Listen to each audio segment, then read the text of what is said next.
ज्वाला का रौद्र रूप हूँ मैं, यज्ञ से निकली काली हूँ। पांडवों का गौरव हूँ मैं, यज्ञ से नहीं पांचाली हूँ। यज्ञ से जन्मी वो ज्वाला हूँ जो सर्वभक्ष कहलाई है।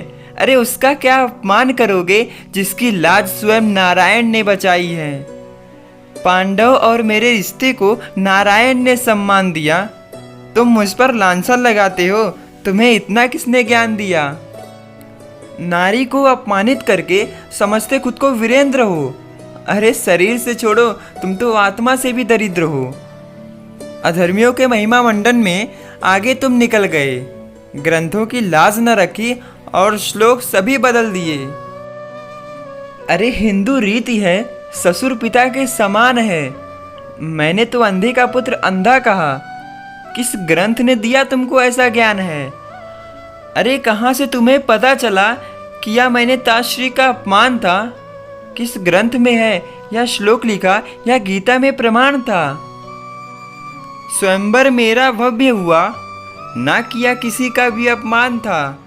उठा सका ना शिव धनुष को कोई, टूटा सभी का अभिमान था। कहते हो तुम नहीं दिया धनुष उठाने, क्योंकि छोटी जाति के कर्ण थे। कहते हो तुम नहीं दिया धनुष उठाने, क्योंकि छोटी जाति के कर्ण थे। अरे महामूर्खो, तब जाति नहीं थी, होते केवल 4 वर्ण थे। जब धनुष उठाना अंगराज से, तब से उनका चकराया था। इसी प्रतिकार स्वरूप उन्होंने दूत सभा में वैश्या कह के बुलाया था। और सूत पुत्र न कहा किसी को, क्यों तुमने यह जाति का मुद्दा उठाया है। माँ ब्रह्माणी और पिता क्षत्रिय, एक योद्धा सूतपुत्र कहलाया है।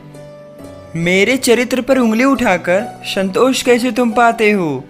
क्या हर्ष हुआ था दुशासन का, यह भी भूल जाते हो। लांछन लगा दिया मुझ पर, कारण थी मैं महासंग्राम की। लांछन लगा दिया मुझ पर, कारण थी मैं महासंग्राम की।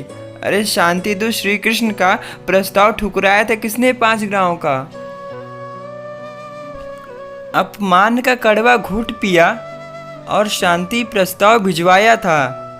फिर श्री कृष्ण की ना बात मानकर दुर्योधन ने युद्ध का बिगुल बजाया था। नारी का अपमान करके सुख कैसे तुम पाते हो।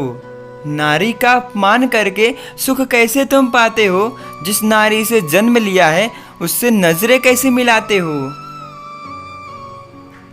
दुष्कर्मियों के रक्त का खप्पर भर के चंडी वह बन जाएगी। क्या हश्र हुआ था रक्त बीज का, इतिहास को फिर से दोहराएगी। शक्ति बिना शिव शव समान है, और नारी ही वह शक्ति है, वह दुर्गा का स्वरूप है। और बन द्रौपदी की उसी ने गोविंद की भक्ति है। युग जैसे जैसे बढ़ता है, विवेक मनुज अब खोता है। अरे देख नारी की व्यथा को आज दुर्योधन भी रोता है। देख नारी की व्यथा को आज दुर्योधन भी रोता है।